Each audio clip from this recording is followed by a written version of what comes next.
মাঝে মাঝে আপনার নিজেকে একটু রোবটিক মনে হয়, অর্থাৎ কাজ করতে করতে যখন আপনি একদম হতাশ হয়ে যান কিংবা ভালো কোনো ধরনের সাকসেস পান না, কিংবা আপনার অনেক সময় চার দেয়ালের ভিতর আপনার খারাপ লাগে, তখন কিন্তু আপনার একটু ঘুরতে যাওয়া উচিত। আপনাকে বুঝতে হবে প্রতি মাসে অন্তত একবার, না পারলে 2 মাসে একবার, 6 মাসে একবার অবশ্যই আপনাকে কোথাও একটু গিয়ে ঘুরে আসা দরকার।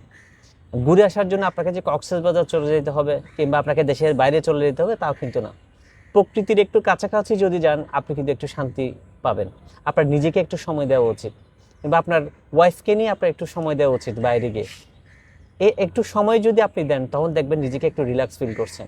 পরিবারের মানুষগুলোকে যখন আপনি সময় দেবেন তখন পরিবারের কাছে আপনি আপন হয়ে যাবেন। অর্থাৎ সময়টা আপনি প্রতিদিন পরিবারে দেন কিংবা কাছের মানুষদের কাছে দেন, কিন্তু এই সময়টা যদি একটু বাইরে গিয়ে যান, একটু প্রকৃতির কাছে যান, প্রকৃতির সান্নিধ্যে যান, তখন আপনার অনেক বেশি ভালো লাগা কাজ করবে। আপনার মাইন্ডে যে যে ধরনের কিছু হ্যাসেল লেগে আছে, আপনার মাইন্ডে আপনার নিজেকে যেভাবে রোবোটিক মনে হচ্ছে সেই জিনিসটা আপনার চলে যাবে। আপনি দিন শেষে যে ক্লান্তটা হয়ে যান, যে ক্লান্তিটা আপনার চলে আসে, একটু বাইরে গেলে কিন্তু আপনার মাথা থেকে যে জঞ্জাটগুলো আছে সে কিন্তু চলে যাবে। কিছু কিছু সময় নিজেকে সময় দিন, প্রকৃতির সান্নিধ্যে যান, ফ্যামিলিকে নিয়ে কোথাও ঘুরে আসুন, আপনার মাইন্ডকে রিফ্রেশ করুন, কারণ মাইন্ডটাই হচ্ছে আপনার সব কিছুর কাজ করে। আপনি যদি নিজেকে একটু রিল্যাক্স ফিল করতে চান অবশ্যই একটু ঘুরে আসুন, একটু প্রকৃতির সান্নিধ্যে নেন, আপনার আশেপাশে যে সৌন্দর্যটা আছে সেগুলোকে একটু উপভোগ করুন।